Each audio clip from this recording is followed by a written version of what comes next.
My understanding is that Toyota uses lanthanum in some of their batteries. How does lanthanum affect that chemistry, and why is it so important in batteries? Well, so lanthanum goes in the nickel metal hydride side. Nickel, of things. okay. So, okay. and indeed, it's critical as part of the mish metal blend that they have. So I don't know. I mean, and I don't know as much about materials or supply chain stream for lanthanum, so I can't talk really about that. But for the lithium, I track this down, and it's just not really on the radar of people who are truly in the know. Frank Marcus at Motor Trend. Two more points on the lanthanum thing.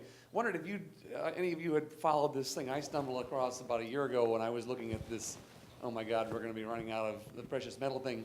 A motor technology that doesn't require rare earths. Chorus Meshcon, I think, does it. And they have some kind of virtual multiple phase winding situation that you can change the phase as it goes, so somehow you get the low end torque and the high end whatever. And the first use of it was supposed to be nose gear electric drive of 737s.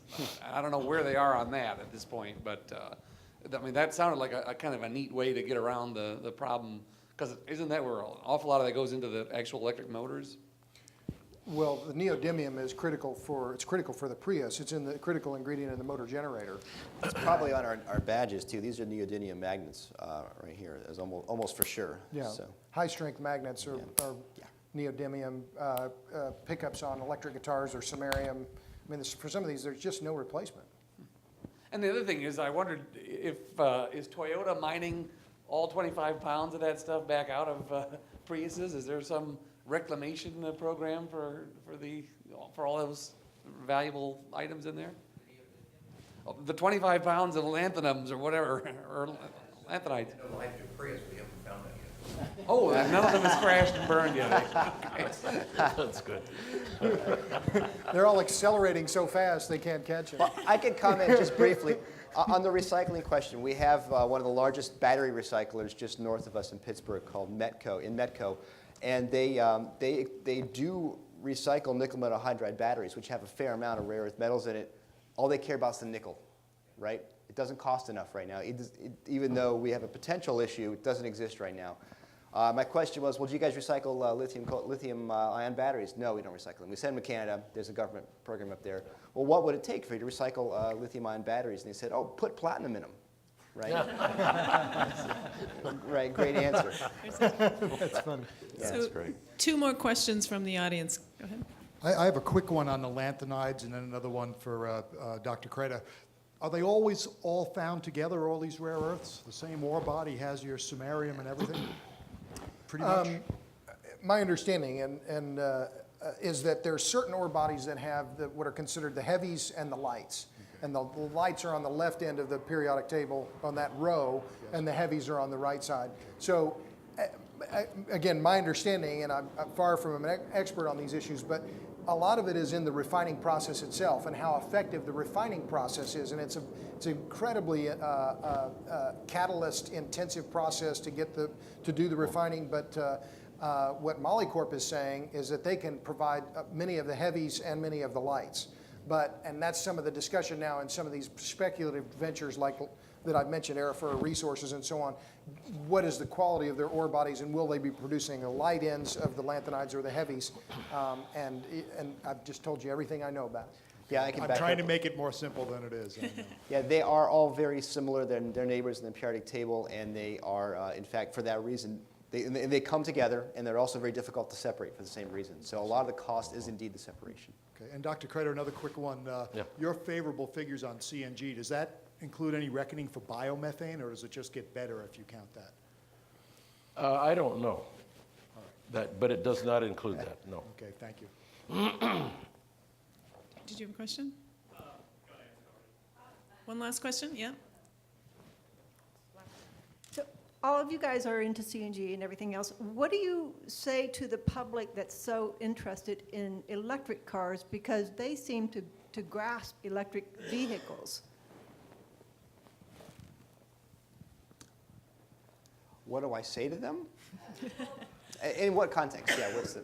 Because the public there are many people that 30% of the public has said at some point they would buy an electric vehicle. Oh, great. If they will, then let's do it, right? Let's see if they'll do it. If that many people actually will buy plug-in hybrid vehicles with battery packs that cost, $4,000 or $5,000, whatever it is, then indeed there's a market for it, and this should be going forward, right?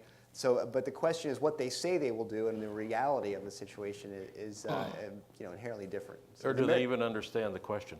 Yeah, yeah, But with exactly. ethanol, you say that it has purely to do with well-to-wheel, but with the, people will still buy ethanol vehicles and use it occasionally. But with the electric vehicle, is it less well-to-wheel, or because if the public will buy it? There's a participatory thing with it. They can play the game of plugging it in themselves and getting less gasoline. They actually have, I think, a more tangible sense that they are using less gasoline, right? And in fact, they may well be producing more CO2 ultimately by doing that, but they don't see that, right? So it's tactile. What do you see with your own hands? I think the consuming public is interested in that. And the other thing about ethanol is you can't buy it. There are 1,000 ethanol stations and 150 or 120,000 gasoline stations. So even if you wanted it, you can't find it. Maybe I can, Jan asked a question. Bill, you talked about the economics and what you see in terms of the plug-in hybrid market. And Luann asked about who would buy the electric car. Who's the target for the plug-in hybrid? I mean, what's the income level for the people that would buy that vehicle? A small subset of the hybrid buyer, and what's the income level for the hybrid buyer? 100,000 a year plus. So rather than try to wrap this up with a neat bow around it, which I believe is impossible, I think I'll settle for asking the panel one final question, which is, what is your advice for Toyota? Oh, God. Turn the cameras off. Keep that foot to the floor. I'm going to quote Bobby Flay and just keep doing what you're doing.